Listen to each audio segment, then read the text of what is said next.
Buenos días, licenciado Johnny.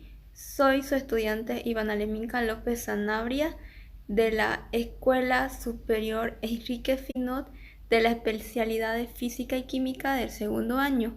Y hoy día le voy a explicar acerca de la Revolución de abril de 1952 y sus acontecimientos importantes. La Revolución Nacional Boliviana comenzó su gestión meses antes de su victoria, en 1951, cuando el Movimiento Nacionalista Revolucionario MNR, conducido por Víctor Paz Encensoro, triunfó en las elecciones presidenciales del propio año. Este es un periodo que comprende desde el 9 de abril de 1952 hasta el golpe de Estado del 4 de noviembre de 1964. Este fue un proceso de modernización que cambió el rumbo político, económico y social del Estado de Bolivia.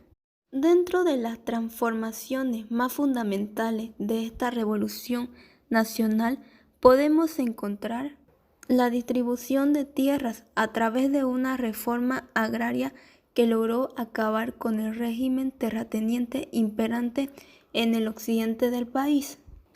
El control del Estado sobre los recursos naturales y la economía boliviana. También por primera vez al escenario político nacional el voto universal a la mayoría de analfabetos, indígenas, mujeres y campesinos. Estos fueron equiparados por la Revolución Mexicana y que antecedió a la Revolución Cubana y se desarrolló en el contexto de la Guerra Fría y fue la única de las revoluciones sociales de América Latina que contó con el apoyo de Estados Unidos. Dentro de los protagonistas podemos encontrar a los obreros, mineros y campesinos, quienes juntos destruyeron al ejército. Aquí nos puede reseñar el escritor Juan Luis Hernández, que comenta en uno de sus escritos que decían venían del Milluni perfectamente organizados en grupos con un responsable al frente y traían una armada que se revelaría letal, la dinamita. Apenas topaban con los retenes militares, les arrojaban las cargas explosivas. Los soldados arrojaban las armas y huían. Los mineros las tomaban y avanzaban. Y podemos observar que esta insurrección fue en los centros de La Paz y Oruro, donde anteriormente pudimos ver que el ejército fue derrotado y desmantelado por un grupo de mineros y campesinos.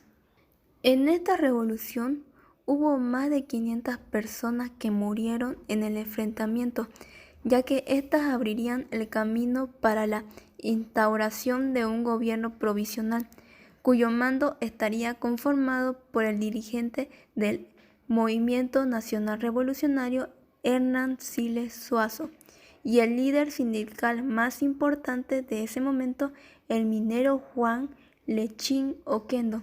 Ambos fueron literalmente instalados en el palacio, que fue quemado por las masas a la espera del retorno al país de quien considerarían al legítimo presidente Víctor Paz Encensoro, quien asumiría la jefatura del Estado del 16 de abril de 1952, refiere Borrón. En esta revolución nacional también se puede observar la nacionalización de las minas de los tres principales grupos empresariales, como Patiño, Hochschild y Aramayo, donde las primeras medidas del Movimiento Nacional Revolucionario en el sector minero fueron la creación de un monopolio de exportación a través del Banco Minero y la obligatoriedad de entrega del 100% de divisas al Banco Central. Y a modo de evaluar esta situación, Paz Encensoro conformó una comisión de nacionalización de minas que deliberó por 5 meses y concluyó que se nacionalicen las minas con compensación en octubre de 1952. El 31 de octubre del siglo XX, Catavi Paz Encensoro, junto con su ministro de Minas, Juan Lechino Quedo firmaron el decreto de nacionalización, traspasando los bienes de las 163 minas distribuidas en 78 compañías mineras de Patiño, Hochschild y Aramayo a la reciente creada Corporación Minera de Bolivia. Esta nacionalización de las minas fue vista como la independencia económica de Bolivia. La reforma educativa. En 1952, el 20% de la población de edad temprana estaba en primaria y el 2/3 de la población era analfabeta. Al inicio de la revolución, para adecuar el sistema educativo, se creó una Comisión Nacional de Reforma Educativa, que en 120 días presentó su propuesta.